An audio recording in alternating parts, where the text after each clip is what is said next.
तो स्टूडेंट जो next most important reaction है that is the Etard reaction. जी हाँ, एग्जाम में बहुत बार आ चुकी है, आप प्रीवियस क्वेश्चन पेपर भी उठा के देख लीजिए, उसमें ये बार बार रिएक्शन आ चुकी है, इंपोर्टेंट रिएक्शन है।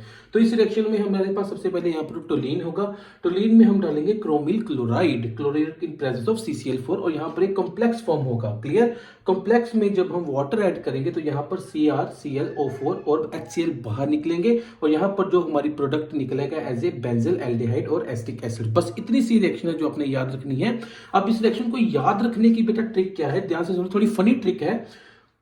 टल्ली क्रो, टल्ली का मतलब यहाँ पर टोलीन होगा और क्रो का मतलब यहाँ पर क्रोमिल क्लोराइड होगा, को जेल में डालो और पानी पिलाओ और सारा एसिड बाहर निकालो। जी हाँ, यहां पर एसिड का मतलब एसिटिक एसिड से होगा, बाहर निकालो मतलब बी फॉर बाहर निकालो, और यहां पर बी फॉर बेंजल एल्डिहाइड होगा। तो ये सिंपल सी ट्रिक है जो अपने याद रखनी है। टल्ली क्रो को जेल में डालो, पानी पिलाओ, सारा एसिड बाहर निकालो। जी हाँ, ये ट्रिक आप लिख के रख लीजिए।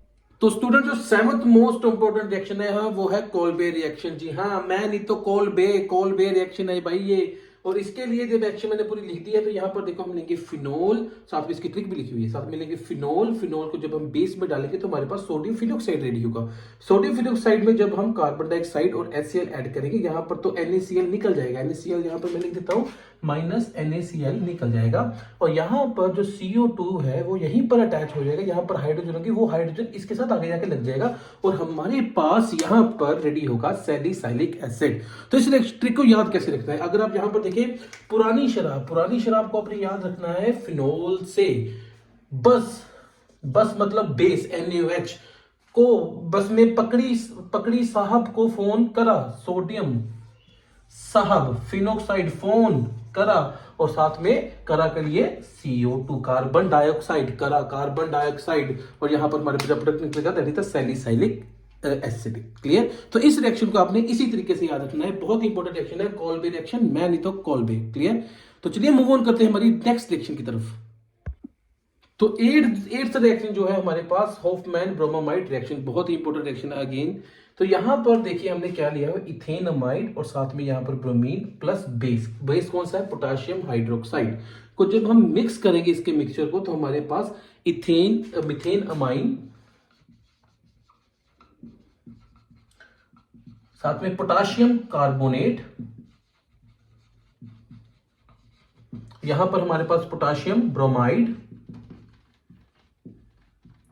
और लास्ट में हमारे पास water as a by product निकलेगा। अब इस रिएक्शन को आपने ऐसे याद रखना है, यहां पर को ब्रोमीन बेस, बेबी को बेस पसंद है। जी हाँ, यहां पर आपने याद रखना है इथेनमाइड बेबी को बेस पसंद है। जी हाँ, ये पहली रिएक्शन आप याद रखोगे तो दूसरा जो प्रोडक्ट होगा ऑटोमेटिकली आप बना दोगे, क्योंकि यहां पर देखो मेन चीज यहां पर पोटेशियम कार्बोनेट, चार पोटेशियम लगे हुए हैं, 2 पोटेशियम यहां पर पोटेशियम कार्बोनेट निकाल दिया, एक CO यहां से लिया, 2 ऑक्सीजन यहां से लिया, तो हमारे पास 3 ऑक्सीजन हो गए, कार्बन हो गया, साथ में K2 यहां से हो गया पोटेशियम कार्बोनेट, और यहां पर हमारे पास 2 KBr, यहां पर Br2 प्रेजेंट है, पोटेशियम इसके साथ बॉन्ड मिलकर 2 KBr निकाल दिया, और water as a by product हमारे पास यहां पर निकल रहा है। तो रिएक्शन को याद रखने का सिंपल तरीका है, हॉफमैन ब्रोमोमाइड रिएक्शन, ब्रोमोमाइड है तो यहां पर ब्रोमो और अमाइड ग्रुप भी लगा हुआ है, तो रिएक्शन के नाम से आपको याद होना चाहिए वैसे, तो यहां पर इसका नाम है बेबी को बेस पसंद है। तो ये रिएक्शन अच्छे से याद कर लीजिए, क्योंकि ये रिएक्शन बहुत इंपॉर्टेंट है, एग्जाम में काफी बार आ चुकी है ये रिएक्शन। क्लियर? चलिए मूव ऑन करते हैं हमारी नेक्स्ट 9th रिएक्शन की तरफ। सो स्टूडेंट जो नेक्स्ट 9th जो रिएक्शन है, इंपॉर्टेंट रिएक्शन है, वो है हमारे पास गेटरमैन कोच रिएक्शन, और बहुत इंपॉर्टेंट रिएक्शन है, 2-3 नंबर में एग्जाम में बहुत बार आ चुकी है, और बहुत ही सिंपल रिएक्शन है। हाँ, मैकेनिज्म आए तो वो थोड़ा सा डिफिकल्ट होता है, उसको हम किसी और वीडियो में कवर करेंगे, फिलहाल के लिए आपने इसकी सिर्फ नेमिंग रिएक्शन डायरेक्ट याद रखो।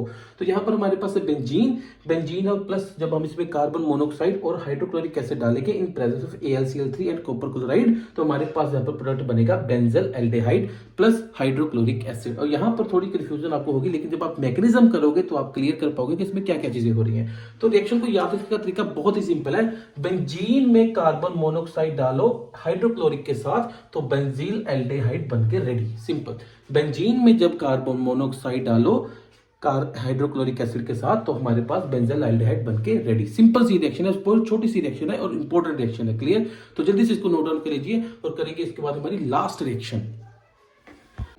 तो स्टूडेंट जो last top most important reaction है वो है हमारे पास गैब्रियल पैथैलेमाइड सिंथेसिस। बहुत ही इंपोर्टेंट रिएक्शन है, जैसा नाम वैसा काम। यहाँ पर हम पैथैलेमाइड की सिंथेसाइज करेंगे। यहाँ पर देखिए, तो यहाँ पर हमारे पास रिएक्टर में पैथैलेमाइड में जब हमने यहाँ पर पोटाशियम हाइड्रोक्साइड डाला तो यहाँ पर हमारे पास ये इसका OH और इसका H मिलकर पानी बना के बाहर निकला है, और साथ में जो K था वो इसके साथ जुड़ के यहाँ पर हमारे पास फॉर्म हो गया पोटाशियम पैथैलेमाइड। तो यहाँ पर आप देख सकते हो। और फिर जब इसमें हमने अल्काइल हलाइड डाला, आर का मतलब आपको पता है कोई भी कार्बन चेन, और एक्स का मतलब आपको पता है हेलोजन। तो जब हमने यहाँ पर अल्काइल हलाइड डाला तो यहाँ पर जो के पॉजिटिव वाला था वो इस हलाइड को लेकर निकल गया, और यहाँ पर -K एक्स लिख सकते हो आप, और यहाँ पर जो R था उसने K को रिप्लेस कर दिया। क्लियर? तो यहाँ पर हमारे पास जो प्रोडक्ट बना that is an alkyl phthalimide. Alkyl का मतलब R से है। क्लियर? और जब हमने यहाँ पर इसमें बेस डाला, बेस कौन सा? Sodium hydroxide. तो यहाँ पर जो NR था, R ने 2H लेके हमारे पास यहाँ पर प्राइमरी अमाइन बना दिया। क्लियर? ये पूरा कंपाउंड, ठीक है, R के साथ यहाँ पर N के साथ 2 हाइड्रोजन जुड़ के तो प्राइमरी अमाइन बन गया। और यहाँ पर जो